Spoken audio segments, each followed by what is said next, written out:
Amy, the name of your book is The Battle Hymn of the Tiger Mother. And the battle in question you lay out pretty early on. It's a battle against decline. You describe the three generations, the immigrant generation, the first that are in, the first they have to work hard for everything. Their children get a little bit more. That's your generation. That's my generation. And then there's the third generation, which let me read this paragraph you write about this.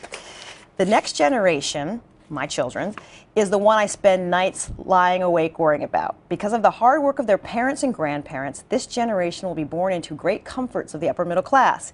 Even as the children, they will own many hardcover books, an almost criminal luxury from the point of view of immigrant parents. They will have wealthy friends who get paid for B+s. They may or may not attend private schools, but in either case, they will be expensive, brand new, brand name clothes.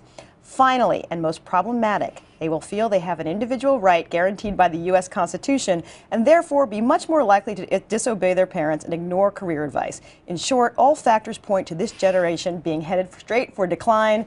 And then you write, well, not on my watch. Right. And it's intended to be somewhat comic, but yeah, that sums it up. It's actually, I do believe that. I was raised by extremely strict, but also extremely loving Chinese immigrant parents.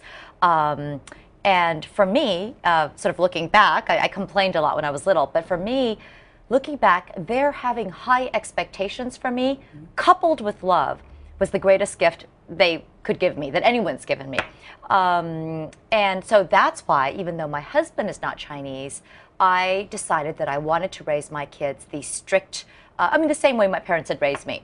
And the book is, it's about many of the strengths that I see in this approach, but it's also about my mistakes. It's making fun of myself. And in the end, it gets much darker. It's about my having to pull back when my younger daughter rebelled. So it is not a how-to book. It is a memoir. It's about my own journey and struggle and sort of eventual transformation as a mother. If you read the back of your book, it explains how to be a tiger mother. There's a long list of things you didn't allow your children to do, your two girls. Let me read a couple of them. They were never allowed to attend a sleepover, have a play date, be in a school play, complain about not being in a school play, watch TV or play computer games, choose their own extracurricular activities, get any grade less than an A, not be the #1 student in every subject except gym and drama, play any instrument other than the piano or violin, not play the piano or violin.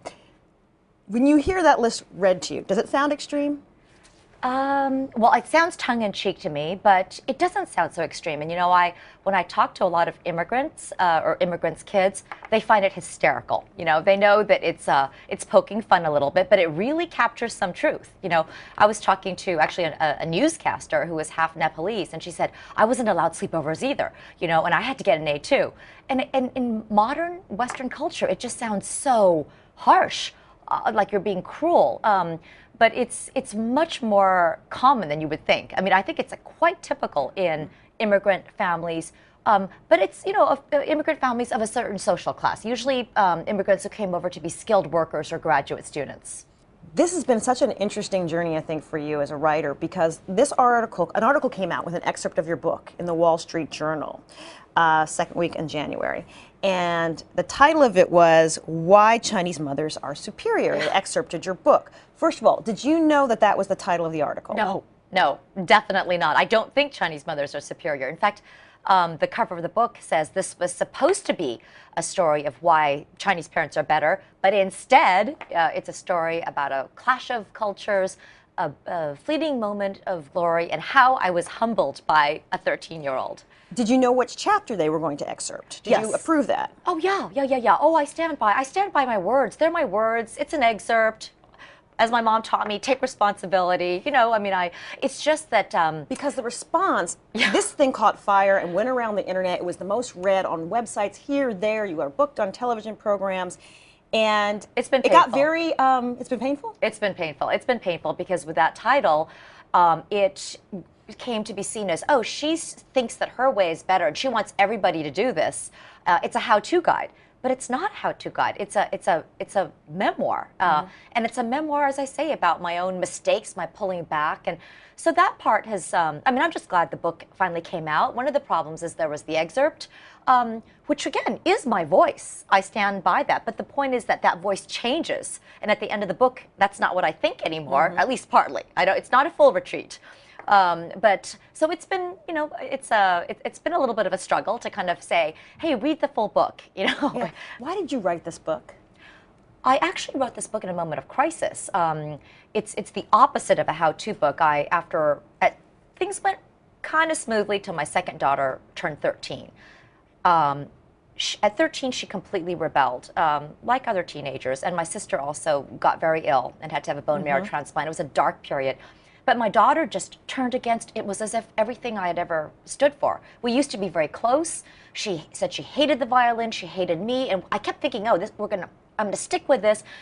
But it just got worse and worse. And we came to one disastrous spectacle where I just thought, oh my God, I'm going to lose her. And at that point, I thought, it's not worth it. I said, okay, we quit the violin. You know, and I stuck to it. I mean, she did quit. And it does hurt me because she was such a beautiful player. Not about achievement. I mean, it was just, she produced great beauty and she felt it. And after this one scene, I literally, the next day I got up, I went to my computer, and even though I have writer's block as an academic, I crank out 2 sentences a day, you know, this time the words just poured out. I mean, I wrote the entire book, except for the ending, in about 2 months. I mean, and I showed every page to my daughters, and we quibbled about what was accurate, and my husband, and it was basically like family therapy. So that's why I wrote it. You know, a little bit different question why I published it. I mean, I showed it to some people, and Western friends said, you know, I think people are really curious about this. You know, you're an unusual person, and a lot of immigrants have this. And some immigrant friends of mine said, oh, this is so funny, I relate to it, but you can't possibly publish this, you're going to get in trouble. And I thought, why should I get in trouble? I mean, it's you know, I raised my kids in a loving atmosphere. I can stand by it. You know, I mean, the only thing I care about in the end is not what other parents, I mean, it hurts a little, but it's just how my kids feel about me, you know, and that I won't know till years from now, but I feel my odds are good. I mean, we're very close. So I published it. I thought, you know, and it's obviously triggered a nerve. Battle Hymn of the Tiger Mother was written by Amy Chua. Thank you so much for sharing all your thoughts with us. Thank you so much for having me.